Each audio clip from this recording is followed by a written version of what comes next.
Bandicoot. Okay, fine, maybe I like Nintendo 64 too, but that's not the point. The point is, we're playing Crash Bandicoot without touching any boxes. So, real quick here, I want to explain the rules of the challenge. Any spin enemy flies through a crate, it breaks, fruit flies all over the place, and we grab the fruit without touching any crates in the process with our own bare hands. That is okay. However, if we jump on top of or breaking with a spin, touching it, or otherwise even touching stuff. Point is, as long as there ain't no sawdust on our hands, we're okay. As this Bandicoot is allergic to sawdust and will get suicidal urges if he is in contact with such a object. Therefore, no boxes. Okay, I just wanted to add this in real quick. This is a ranking system I'm using, where blue means there just straight up aren't any crates in the level. Green means it's beatable. You could probably like pull out your PS1 and beat it right now if you wanted, if you were good enough at the game. Or if it's really easy, but whatever. And then yellow is really weird, because you can beat it, but you gotta use like a gem path or something. You know, like a gem path or a death route. And then red just means you just straight up can't beat it. No exceptions. Okay, short skit over. Moving on. So we enter the first stage. Crash looks confused. Crash is no longer confused and remembers that he's allergic to sawdust. Therefore, he needs to stay far away from the crates. But then something happens. Just kidding, I lied. Nothing happened. Except for me being a dunce and jumping on this metal crate for some reason, which is easily avoidable, and I don't know why I didn't try it again. Maybe I didn't notice. But usually they try to keep the checkpoint area nice and a nice no enemies zone for us to be safe. But that's the exact opposite of what we want with these checkpoints. So, you know, in some of the 2D levels, maybe we'll have better luck with that. Right, immediately, this wall of crates gets in our way, and that's not good. Therefore, we die. Just kidding, we don't die. Instead, we jumped over it and hit the crate. But this time, I accidentally jumped off the side of a wall to get extra height on accident near the checkpoint area. And I was like, and that gave me a very sneaky idea. So I used the scenery of the outskirts of the level to jump around and over the wall of crates, blocking our way. And I was at the fork in the road, didn't take the right path because there's an evil crate bridge there. Or at least there would be if I didn't have to spin this metal crate first. And then so I didn't take the right path, took the left path, and there was like no obstacles in our way.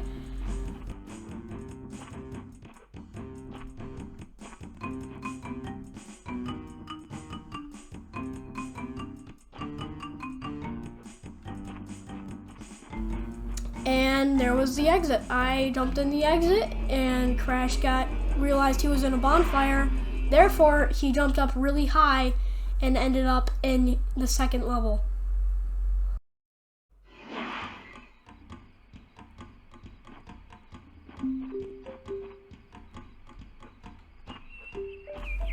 Overall, the second level was pretty smooth. All we had to do really was just ignore some boxes, and whenever we came against a wall of crates, we could just spin an enemy at it. Well, it was smooth at first until we got to this part here at the first checkpoint.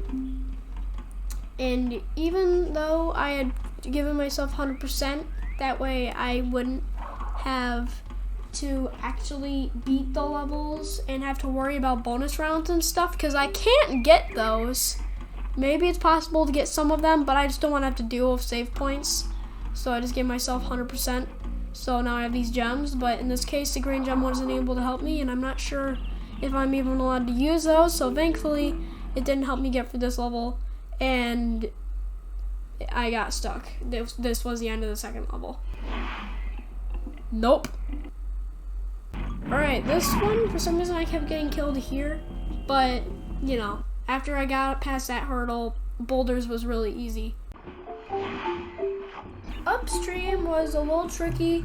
Weren't too many highlights, although when there was a platform, a very small platform with a crate on it, it's a little scary to jump over there because it's kind of hard to tell. You can definitely position yourself where you're definitely not touching the crate, but sometimes in order to get on the platform, you have to get really close to it. And I don't like doing that, but at the same time I don't want to go too far off or else I'm going to land in the water and go for a swim, and I don't feel like going for a swim. Therefore, that was a little tricky, I guess, but other than that, upstream was no problem. Boss has no crate, therefore we don't do that level. It has become apparent to me that I'm not having too much trouble here. Like, I got a couple game overs here and there. I don't have any footage of it because I deleted it.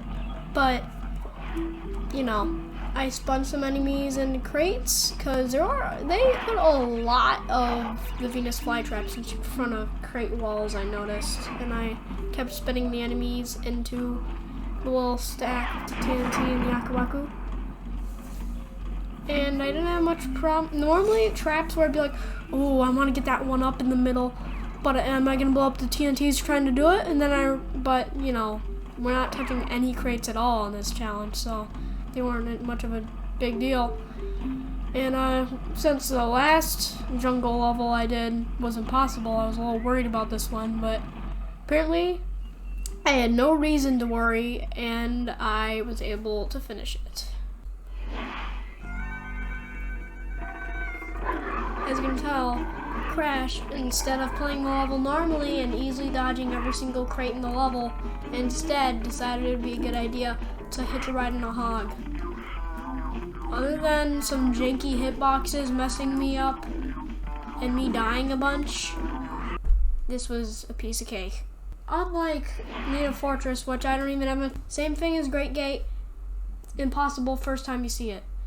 I literally had to shove almost all my commentary in this black screen bit because of how fast I failed. Because I just couldn't even touch anything. I don't know why I didn't just say this in the Great Gate. Alright, next island. Up the creek is pretty much the same as upstream. Nothing too interesting to talk about there. So yeah, it's possible. Rooparoo is the first of two bosses that actually have crates in them. And of course, both these times where crates are in them, they're TNT crates and have something to do with the boss battle itself. However, fortunately, and by that I mean unfortunately, see I'm trying to throw curveballs.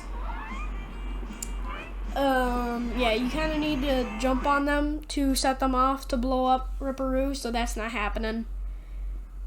It's impossible. Now, the Lost City is a little bit of an interesting case, because it's definitely possible. It's just that I just couldn't do it. I don't know why, I just didn't want to, and it was getting late. I don't know.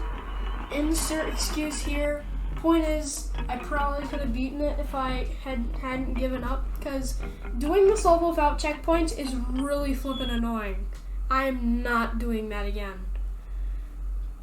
Point is, Lost City is annoying as flip, and unfortunately the process is probably just going to repeat itself when I do Sunset Vista, where I just get to a certain point without touching any boxes and playing the game myself, and then I just look up a walkthrough and then build my conclusion based off that. And my conclusion based off the walkthrough is it is in fact possible. Alright, moving on to the level I'm probably the best at.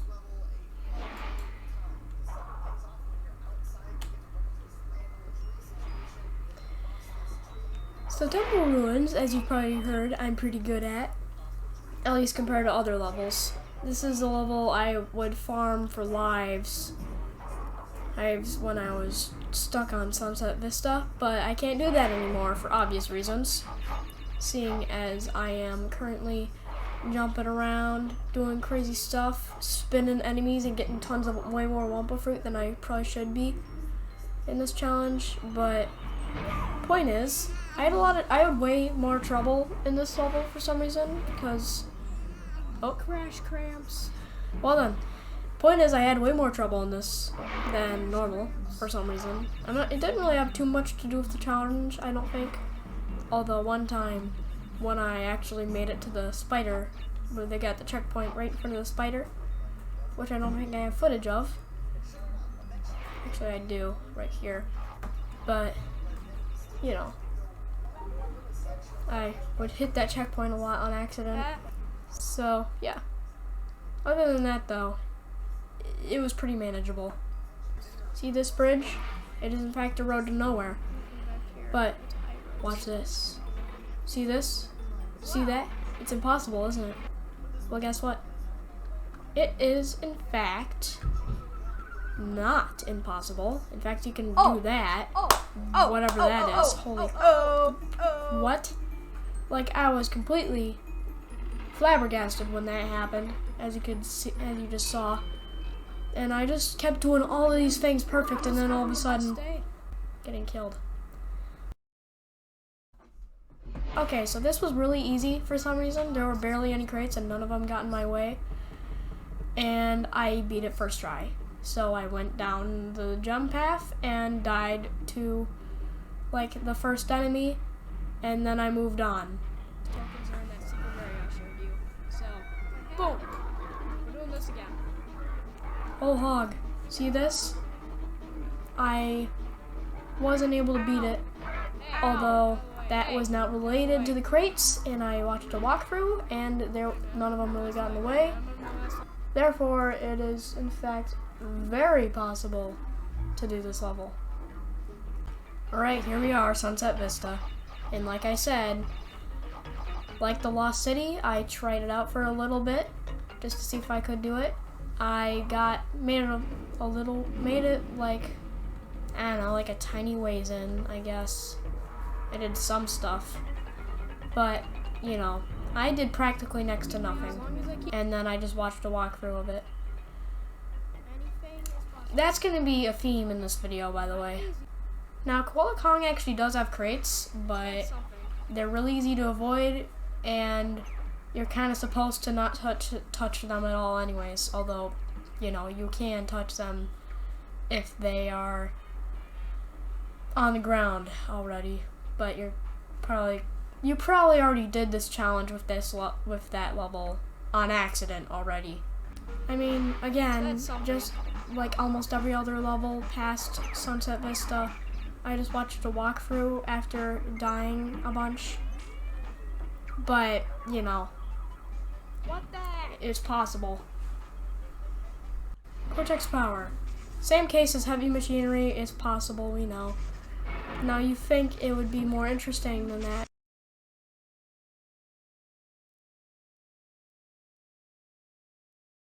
Ah yes, the level in which the music for that beginning in my Among Us 4 thing is sourced. And oh my gosh, why did I slip off the front of that platform so much? Like, seriously, it's awful. What? Huh? That's stupid. Yeah, this level is kind of annoying for that exact reason. Because I had to slip around those 4 crates there a lot. And eventually I got to a wall of crates that I think you might be able to jump around, but I'm not sure. Because there's like an arm there that might get in the way. And so this level is impossible, I must say. You can see this is a level almost everybody hates, including me. So yeah, I did that. That first part is a little easy, and it actually gave me an Aku Aku, because it broke a crate ahead of it. So yeah, I was pretty happy when it gave me that. Then I jumped over some barrels, which is pretty much exactly what you expect to happen, considering the level we're in right now. Kind of wish, and yeah, I had a lot of trouble with that jump. Kind of wish spinning that dude would break the checkpoint crate ahead. Point is, I gave up on this level too. I gave up on almost every level after this. Don't worry. It's normal. Pinstripe has no crates. Moving on. It's weird. Like, Pinstripe is really easy, but then it comes to this, and you're just no. I just don't. It's awful. Just no. Get it out of my sight. I mean, it's a similar case to Koala Kong, where there are definitely crates here, but all of them are indented in the wall, and they just don't do anything, really. There are boxes. So yeah, it's possible. Yeah, you're probably wondering how I got this Aku Aku mask, because if you enter it already having one, it's really bright, and I'm breaking crates and junk. Lights out is possible, but you have to memorize the level layouts, because it's all dark and stuff, and the crates don't get in the way, so it actually is possible, which makes it even worse, because you actually have to play the level. And there's 2 of them. The levels. I mean, I understand why they had 2 of them. You gotta have 2 of every single level in this game. But still, it's possible, and it's annoying. It's not worth it. Yes, the duplicate to Temple Ruins. I gave up on it, just like every other level. Nothing too special here. Yeah, this level's a little weird, because you can just, take this. you know, just like, take this path here, take all these lives, and then just kind of beat the level without even seeing a single crate. If I did that, it would. Also, Nitrous Brio has no crates. We have a big problem here. See this door here? Gotta go through that door. But in order to go through that door, the entire level, gotta get and hit some switches to make stuff happen. But those switches are crates, and it sucks because we're doing a challenge right now where we're not supposed to break any of these. So yeah. The lab is impossible. I just called it a wall. The Great Hall has no crates, and neither does Dr. Neocortex. So, Score tally. We'll do our score tally now. How about that? We have a total of 5 blue crates. I mean, blue levels, 5 levels that have no crates in them, and 21 levels that are possible, 0 levels, no levels at all, that require you to have gems to beat them. One of them came close, like Castle Machinery, if it had an impossible part in the normal section, but it didn't. And then there are 6 levels that you just can't beat. Therefore, 26 out of the 32 levels in Crash Bandicoot are possible to beat without touching a single crate. Thank you. I will see you later in one of my other challenges. Although I might not do one of these for a while because this was a huge undertaking. In other words, hope you enjoyed my video. Okay, bye.